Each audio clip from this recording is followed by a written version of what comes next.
Okay, in this video, we're going to be going over Excel Module 3. The first thing we want to do is set up a date for our spreadsheet.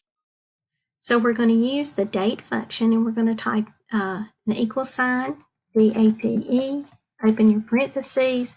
We're going to put in the year, the month, and the day, and close our parentheses. Now, one of the next things we want to do is we want to set up a function so that it shows the age of the invoice.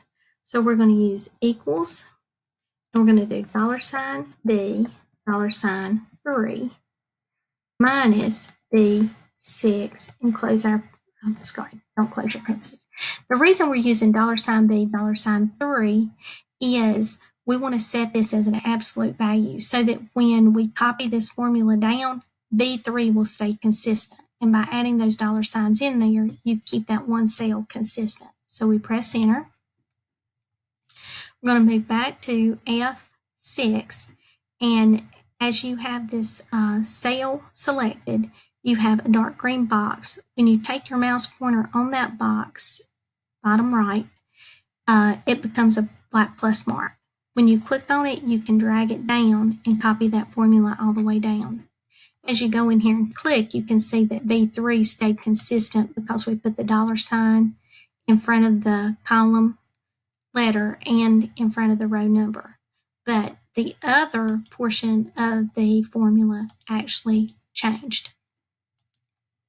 We also want to see how many days overdue our invoices are. So we're going to set up an if statement. We're going to start with equals, if, open your parentheses, if 6 is greater than 30, dollar sign B, dollar sign 3, minus C6, comma, 0, and close your parentheses. What this means is if F6 is greater than 30, then we're going to take B3 minus E6 to come up with how many days overdue it is. So it's 48 days overdue. Now we're going to copy this formula all the way down. Now, we also want to send reminders to clients if their invoices are overdue and more than $1,000. So on this, we're going to set up an AND statement because there's two conditions that have to be true to get this answer. So we're going to do equals and, open your parentheses, G6 greater than 0, comma, B6 greater than 1,000. Press enter. So what this means, if you look at it, is if G6 is greater than 0, which this one is, and the amount is above $1,000, then you get a true statement. Otherwise, you're going to get a false statement. So when you copy this down, you'll see that some of these do come in as false. We also want to rate each of our clients. And our rating is going to be an A, a B, or a C. They get a rating of an A if their days overdue are less than 1. They get a rating of a B if their days overdue is less than 30. Otherwise, they're going to get a C. So we have to set up an if statement to record all of that. So we put in equals if, open your parentheses, and we're going to put G6 has to be less than 1, comma, quote, they're going to get an A, quote, comma, if, parentheses, G6 is greater than, less than 30, comma, quote, B, comma, quote, C, quote, and in your parentheses, and in your final parentheses, press enter. So what this means is if G6 is less than 1, they would have gotten an A, but it's 48 days. So that's not true. So then we go to the next part of our formula. If G6 is less than 30, they get a B.